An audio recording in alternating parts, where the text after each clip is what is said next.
Okay, well, good Tuesday morning, New York Jet fans and NFL fans.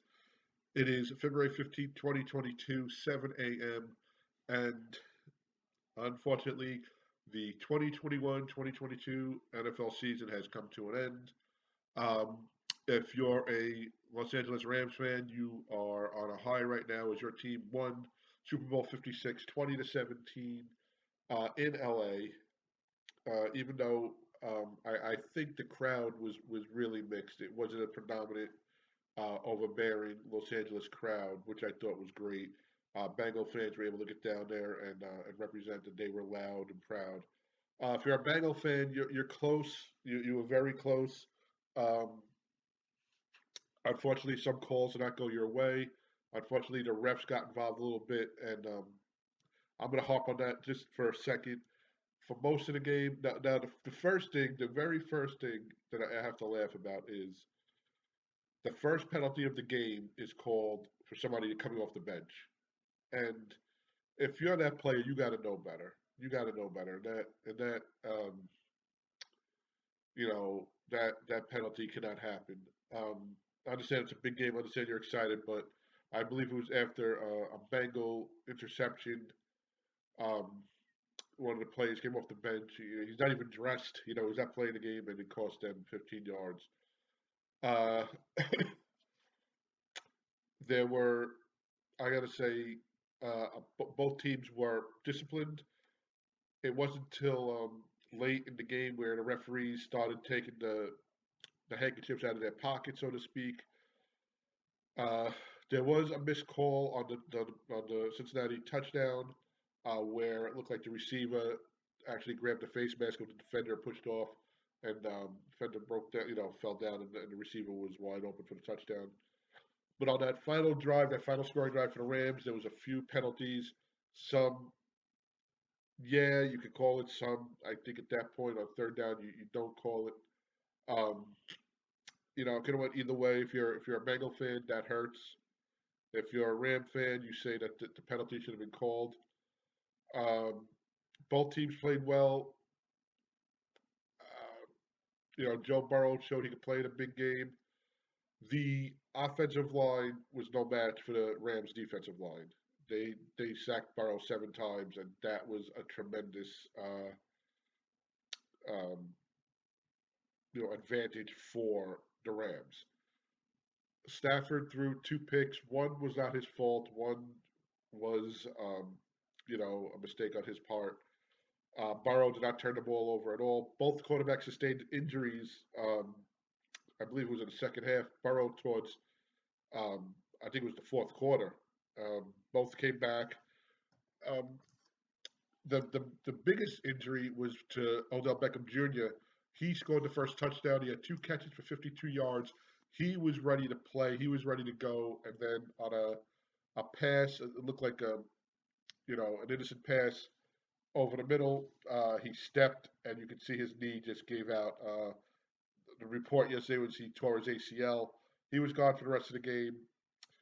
Um, Cooper Kupp won the MVP, and he stepped up tremendously. He scored 2 touchdowns, had a big third down run for a first down, and I'm just watching highlights in the back right now. I said that the score was 20 to 17. It was actually 23-20. I'm sorry, 3-point game. Um, the Rams on paper had the better team, and the better team won. The only dominance in this game was that offensive line versus defensive line. The Rams' defensive line was just tremendous, and Aaron Donald played a tremendous game, and he was in there on that last play that forced Burrow to rush to play, um, and incomplete pass. So if you're a Bengal fan, you're hurting today, but your future seems extremely bright. Young coach, young defensive coach, young quarterback, a young wide receiver. You put 1 or 2 pieces into place, and you got a team that's going to go far for many, many years, and going to be is going to be a stronghold. And you put them up there with the Chiefs and the Bills and the AFC. Um, you can see is starting to turn the corner on their dominant teams. New quarterback faces. Some in the league 2, 3 years, some in the league, very shortly. Very, you know, 1 year, 2 years. So you can see that there's going to be, I think, a turnaround. It's not going to just be a Mahomes league. You get Burrow, you have Allen. Hopefully, you have a Zach Wilson, maybe a Mac Jones. So the AFC East is going to be a good division. We'll see what the Dolphins do with Tua if they add somebody. Um, so 23-20. I'm not going to get into the halftime show. I grew up with uh, all those performers except for I think it was Kendrick Lamar. Um, Listen, you know, in this day and age, you could pick a fight about anything. You could say why they have these people who promote marijuana, why they have these people who promote gun violence, why they have they're performers and actors should stay in their lane and do what they need to do and perform and act. I thought it was good. I actually thought the performances could have had more pizzazz to them, if you will. Um, it seemed very simple, um, but I enjoyed the song. I think they could have gave Mary J some better songs to do. Other than that, I think a clean game overall, a good game overall. If you were in Super Bowl boxes, if you hit the half, you hit the final. So you had, basically three winners. You had your first quarter, your half, your third quarter, and final. The half and the final were the same. So, congrats to you guys. And congrats to the LA Rams and the Cincinnati Bengals for representing your conferences. I am a little, I'm proud to say that the Jets beat the Bengals. Mike effing White beat the Bengals on Halloween. Um, and I look forward to in the upcoming weeks the free agency period and the signings and the releases and the look towards the draft. Um, the Jets need need help. They need a secondary player. They need a edge rusher, and they need to anchor that offensive line. I'd like to see Braxton Berrios come back. Can he be our Cooper Kupp? I like to see the Jets put a big play wide receiver out there, big hands, tall, with speed. Maybe this is something you draft, somebody draft. Maybe this is somebody you get free agency or trade. Right now, I have to put my trust in Joe Douglas and Robert Sala as they get each other on each other's page and they uh, figure out what they want to do and they take it from there. So, quickly recap the Jets season. I'm going to just throw some grades out there. Special teams, I'm going to give them a D plus or give them a D. There are times where when they line up for a field goal, you didn't even want to look. And there were times where they were fine. Um, they their punting was a lot, and their kickoffs were average. So I'm going to give them a D. Nothing spectacular. They need to um, get better field advantages, on kickoffs and on punts. Berrios was great, but I think he's too much of a asset as a wide receiver to keep him on special teams. Uh, Defense, a C minus, and I'm gonna tell you right now, nobody gets above a C in my grades this year. Um, the defense held together sometimes, but there were times where you had 30 and 17, they give it up 21. You know, um, third and 11, they give it up 14. That has to be tightened down. They have to get more sacks, have to get more pressure on the quarterback, and ease the pressure on the secondary. They need an edge rusher. Um, that game against the Colts, after Mike effing White beats the Bengals the next week, the Colts walk all over them, and it was the defense that gave it up with running game, not being tied down. Um, Offense, I'm giving them a C. And I'm putting in that Joe Burrow and Mike White combination, not Joe Flacco. Flacco to me was just a band aid to come over here. I don't know why we signed him. We had the kid on the practice squad that could step up. We didn't use him, um, and I don't know what's gonna happen with Mike White. Do we keep this kid on the team, or do we sign a veteran to play along Zach? Um, so I have a C for the offense. There were times where they could put points up on the board. They went head to head with the Titans. They went head to head with the Bengals. Uh, uh,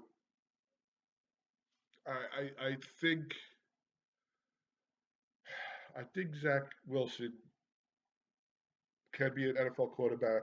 I'm not going to say he is going to be the new Pat Mahomes or Josh Allen. I don't know. I didn't see enough of him. You know, we'll see. I think he has the confidence. I don't think he shies away from the confidence. Um, I also think, and I'm not trying to knock Sam Donald down because I was a Donald fan. He has more of a leadership um, presence about him on the field. I truly believe that. Where Donald was part of the offense, I think Zach is part of leading this offense right now. Uh, Coaching,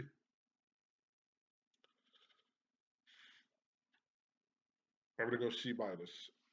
There were times where I thought Salah and LaFleur shied away from being aggressive, shied away from um, throwing the ball in a position where they had to throw the ball and went to the running game.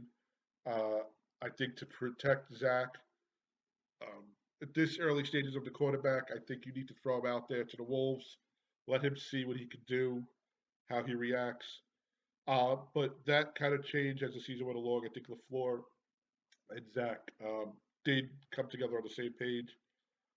Defensively, also, again, you know, there were times when they called an aggressive defense and they made plays. There were times when they called, laid back defense and they were giving up 13 on third and 11. So I think the coaching, listen, they were all rookies. Um, they learned from this. Um, they went from 2 wins under Adam Gase 2 years ago to 4 wins. Well, I should say 2 wins last year to 4 wins this year. They beat two playoff teams. Um, they beat a team that was favored to go to the Super Bowl in the Titans, and they beat the Bengals, who won the AFC Championship game. And I'm hoping that the only way is up. I want to see this regime here for years. I don't want to keep restarting. Getting Zach another offensive coordinator, getting another head coach in here, getting another program in here. I think we need some stability. Um, and let's see. Like I said, we got to trust Joe Douglas. So now we'll see who leaves the team, who's franchised, who's signed, who's negotiated, who's traded, who is let go. I hope everybody enjoyed these videos this year, this season. I'll probably do one a week going forward, maybe one every 2 weeks, just because of the lack of news on the Jets right now during this time period.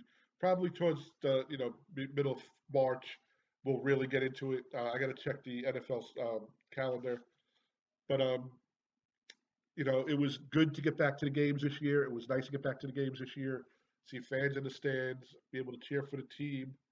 Um, something we didn't do last year. So that was great.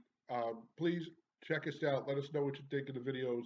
Subscribe, retweet it to your friends. Our Twitter handle is the Takeoff, or at the Takeoff, I should say.